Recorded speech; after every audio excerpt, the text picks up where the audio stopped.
Difficile le métier de fossoyeur, en particulier quand il s'agit de procéder à des exhumations. Le métier et son savoir-faire doivent se transmettre.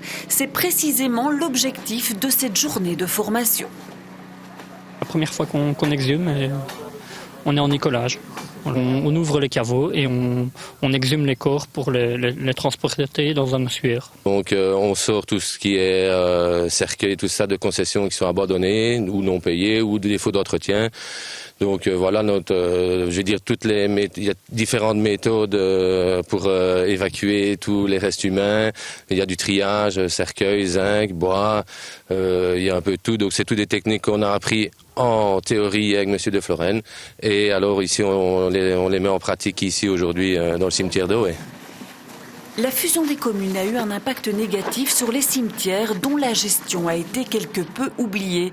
Ce n'est que récemment que les communes ont été amenées à prendre des mesures face à la saturation des cimetières.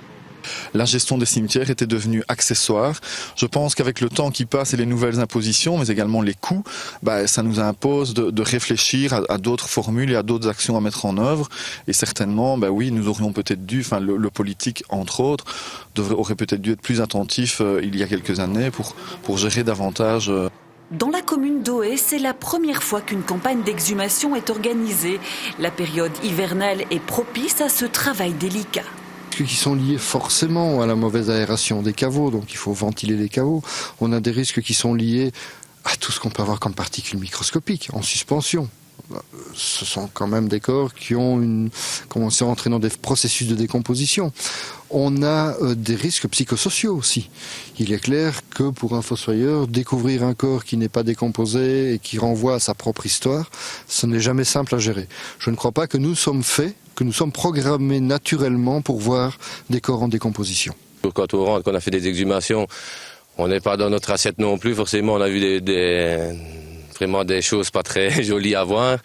Mais bon, voilà, c'est le métier, il faut le faire. Et s'il n'y en aurait pas, les cimetières seraient vraiment plein. Et il faut absolument faire de la place dans nos cimetières qui sont vraiment bondés. Et, voilà. Les allées et venues se multiplient vers l'ossuaire. Les fossoyeurs doivent s'adapter à chaque situation. Leur bête noire, les cercueils en polyester, prisés dans les années 70. La vraie problématique des contenants de cercueils, elle apparaît avec l'usage des matériaux plastiques. Les housses en plastique et les cercueils en polyester. Là, je viens de me faire prendre. Nous avons trouvé un cercueil apparemment en bois. Et c'est la première fois que j'en ai un qui a cette physionomie-là. Et c'est un cercueil en polyester. Ces cercueils ont été interdits en 2009. Autrement, il faut bien envisager que ces cercueils en polyester ne sont rien d'autre que des tupperwares. Et dans un tupperware, la décomposition ne se fait pas. Et on retrouve des corps dans des états qui sont compliqués à gérer.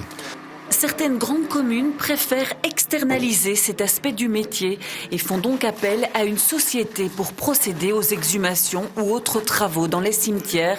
À Malone, une petite entreprise vient de voir le jour.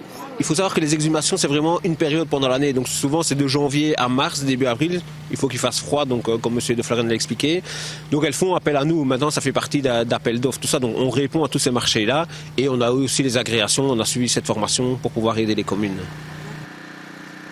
Fossoyeur, un métier indispensable qu'il faut réapprendre et surtout valoriser. Le véritable challenge à l'heure actuelle, c'est pas modifier le regard de la population. La population a toujours apprécié le fossoyeur. Par contre, c'est véritablement faire comprendre aux politiques, c'est-à-dire aux gestionnaires des cimetières, pouvoirs locaux, faire comprendre que le fossoyeur est un personnage indispensable dans une commune.